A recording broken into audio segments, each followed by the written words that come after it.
Welcome to Season 8 of the Finding Peace podcast.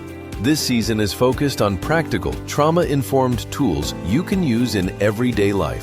When emotions run high, relationships feel heavy, or your nervous system needs support.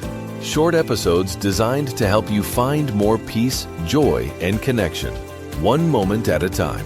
Please welcome the host of the Finding Peace podcast, best-selling author, psychotherapist, and speaker, Troy L. Love.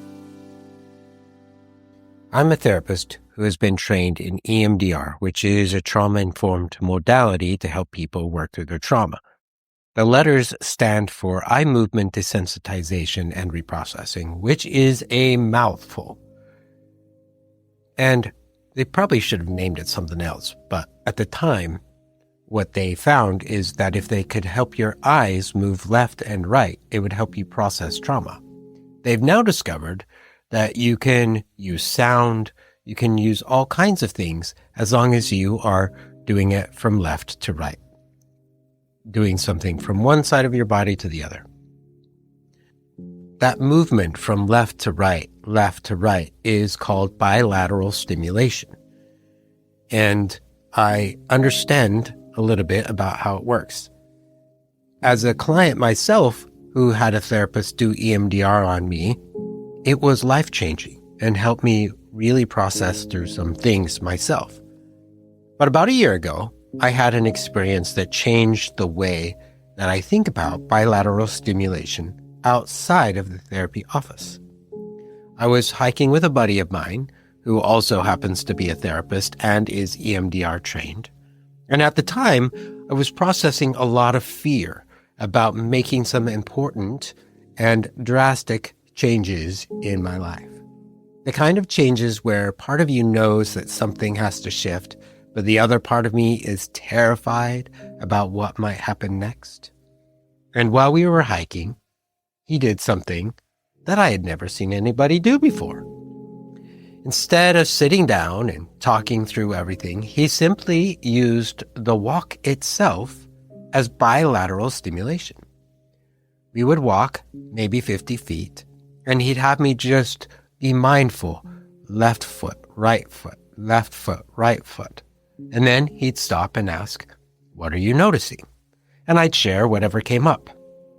And then we'd walk another 50 feet and repeat, left, right, left, right.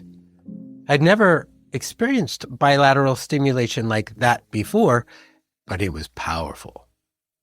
Something about movement changed the process for me.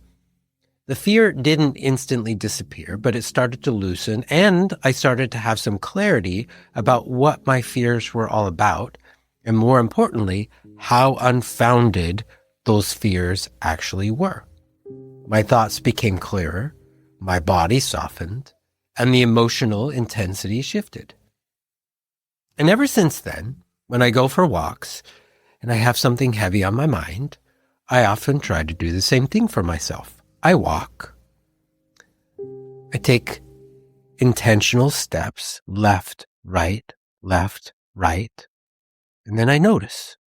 I check in, and I let movement help my nervous system process what my mind alone cannot solve. And honestly, I think that matters because so many of us are trying to heal our attachment wounds while maybe trying to be completely still. We sit in chairs, we sit in cars, sit in front of screens, sit with our anxiety, sit with our grief.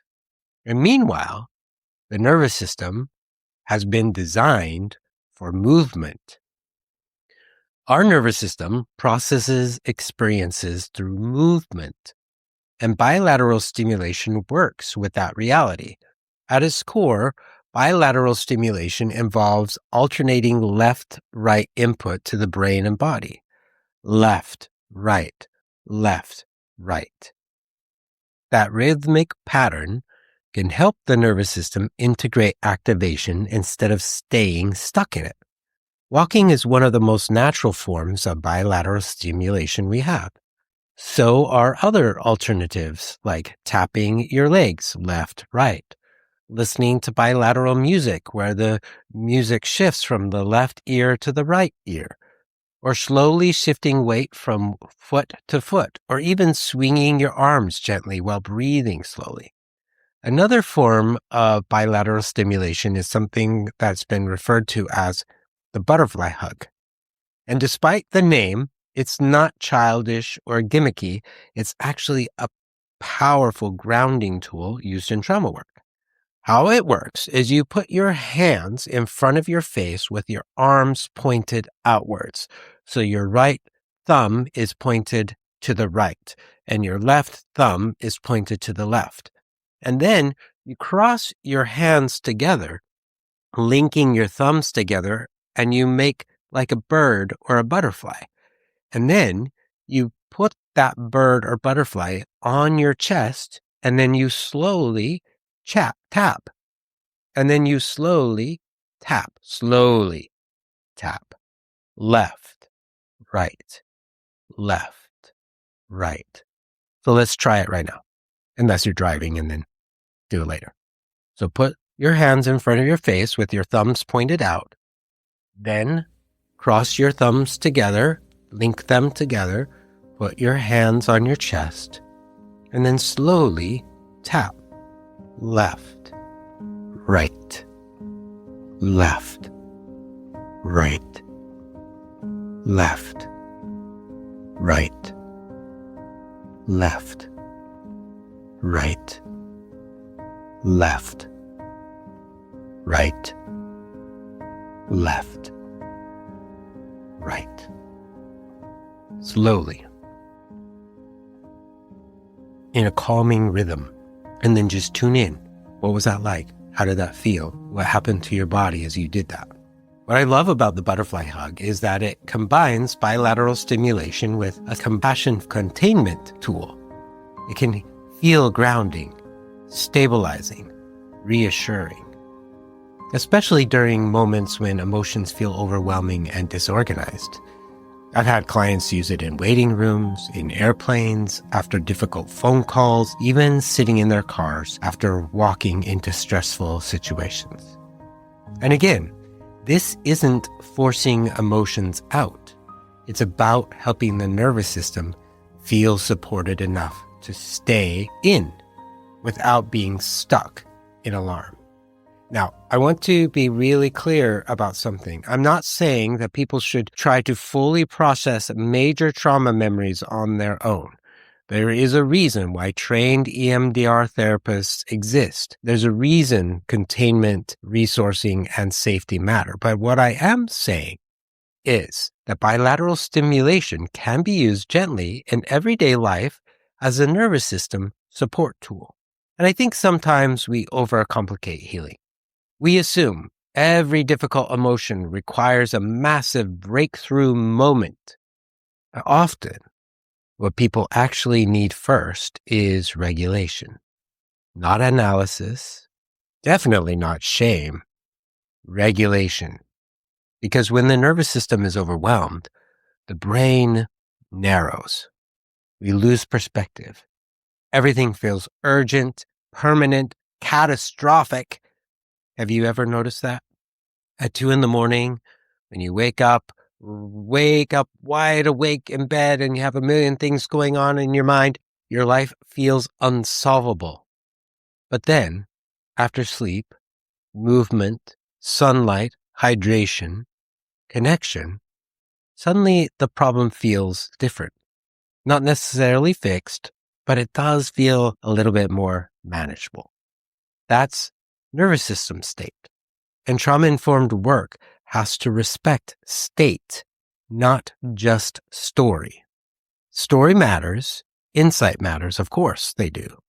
But if the body feels unsafe, insight alone cannot fully land. One of the things I appreciate about bilateral stimulation is that it reminds us that healing is not only intellectual.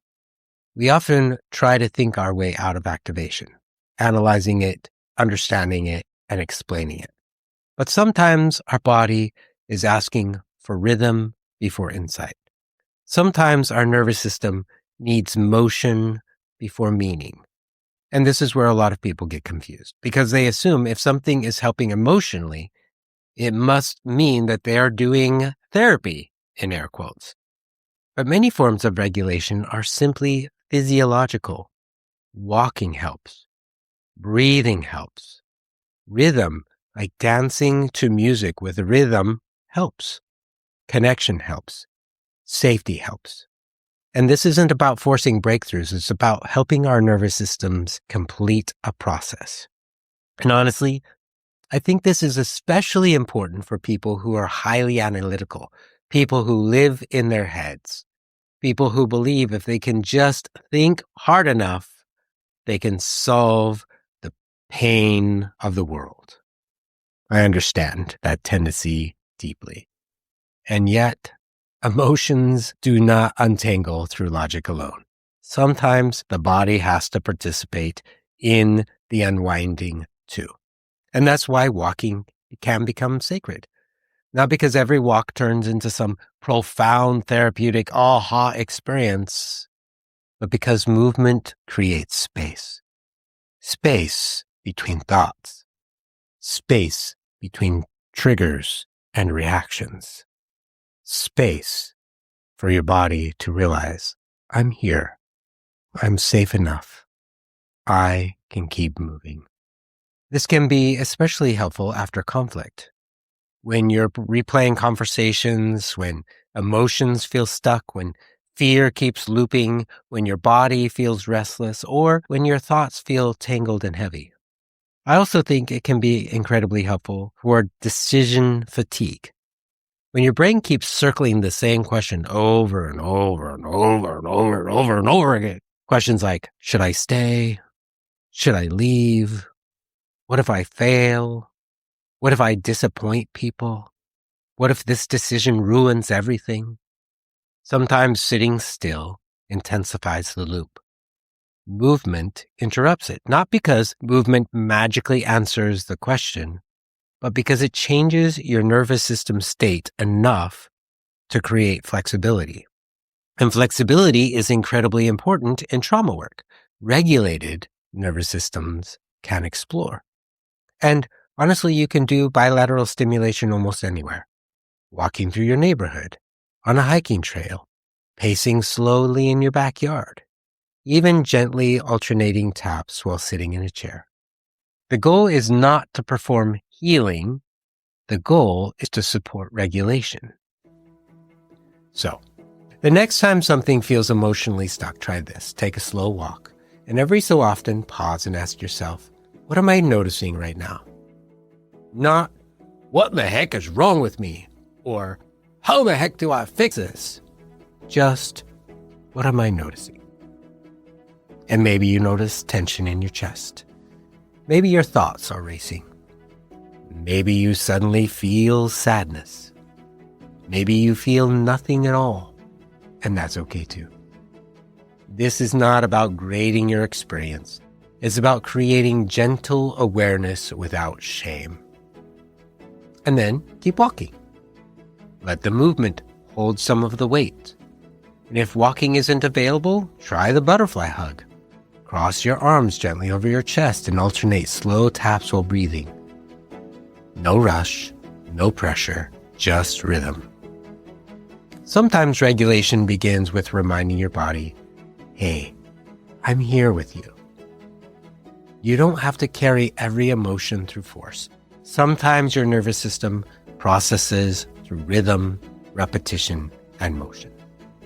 And if you notice yourself spiraling while walking, try orienting to your surroundings. Notice the color of the sky, the feeling of your feet on the ground, the sound of birds or traffic. Notice your breathing. Notice your pace. Trauma pulls us into the past or launches us into the future. Movement can bring us back to the here and now. Sometimes healing attachment wounds looks like insight, and sometimes it looks like tears, and sometimes it looks like quietly walking down a trail while your nervous system processes one step at a time. left, right, left, right. No dramatic breakthrough, no perfect clarity, just movement, breath, awareness, and enough safety for the next step to emerge. Your body may know how to move toward peace before your mind fully understands how to get there, and that is one of the most amazing things about our bodies. Remember, you matter, you are worth it, and you definitely are worthy of love and belonging. You've been listening to the Finding Peace podcast. Special thanks to Intrex for providing the theme music for this season and helping set the tone for reflection, grounding, and hope. If this episode supported you, please like, subscribe, and share the Finding Peace podcast. Your support helps these practical, trauma-informed tools reach more people who are seeking peace, clarity, and connection. To explore more resources, workshops, and upcoming events, visit findingpeaceconsulting.com. The Finding Peace podcast is hosted by best-selling author, psychotherapist, and speaker Troy L. Love. Until next time, remember, you are worthy of love and belonging.